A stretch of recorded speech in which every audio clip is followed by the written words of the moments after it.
आदरणीय सभापति जी, यह वर्ष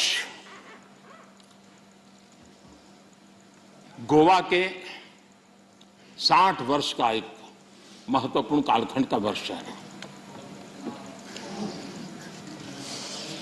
गोवा मुक्ति को 60 साल हुए। मैं आज जरा उस चित्र को कहना चाहता हूं। हमारे कांग्रेस के मित्र जहां भी होंगे जरूर सुनते होंगे, गोवा के लोग जरूर आज सुनते होंगे मेरी बात को। अगर सरदार साहब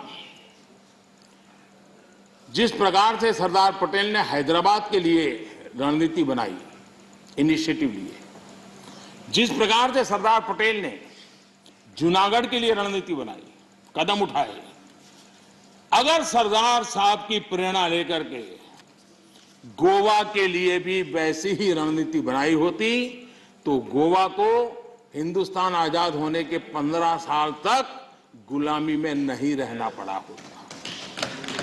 भारत की आजादी के 15 साल के बाद गोवा आजाद हुआ और उस समय के 60 साल पहले के अखबार, उस जमाने की मीडिया रिपोर्ट बताती है कि तब के प्रधानमंत्री अंतर्राष्ट्रीय छवि का क्या होगा, यह उनकी सबसे बड़ी चिंता का विषय था। पंडित नेहरू को दुनिया में मेरी छवि बिगड़ जाएगी तो, और इसलिए उनको लगता था कि गोवा की औपनिवेशिक सरकार पर आक्रमण करने से उनकी जो एक ग्लोबल लीडर की, शांति प्रिय नेता की छवि है, वो चकनाचूर हो जाएगी।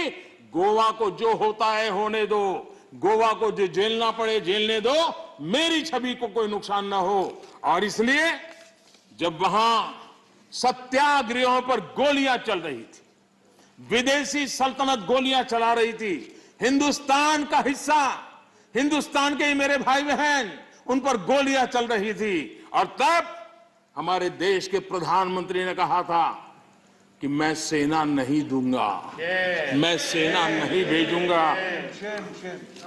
सत्याग्रहियों की मदद करने से उन्होंने इनकार कर दिया था।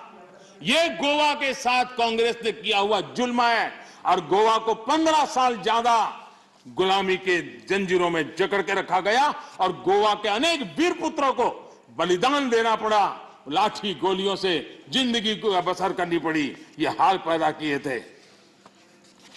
नेहरू जी ने 15 अगस्त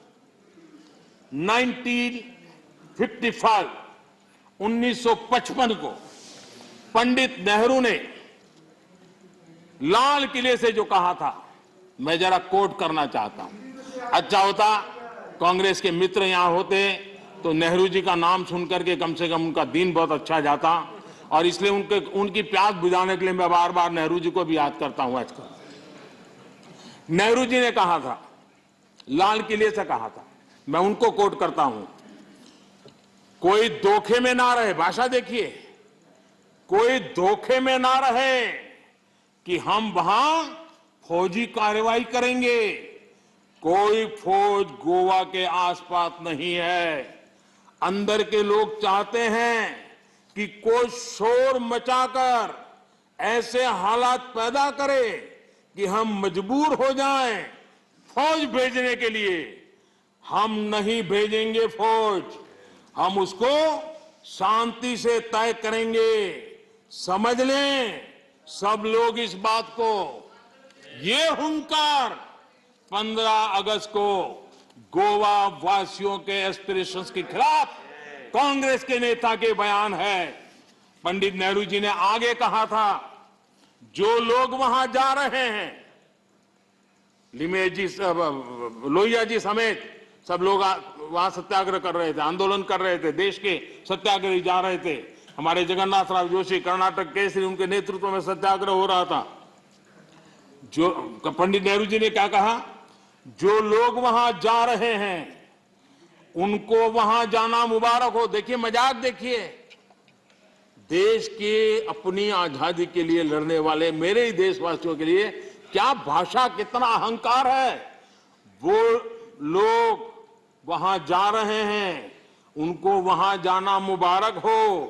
लेकिन ये भी याद रखें कि अपने को सत्याग्रही कहते हैं तो सत्याग्रह के उसूल, सिद्धांत और रास्ते भी याद रखें। सत्याग्रह की पीछे फौजें नहीं चलती और ना ही फौजों की पुकार होती है। असहाय छोड़ दिया गया मेरे देश के नागरिकों को। ये गोवा के साथ किया।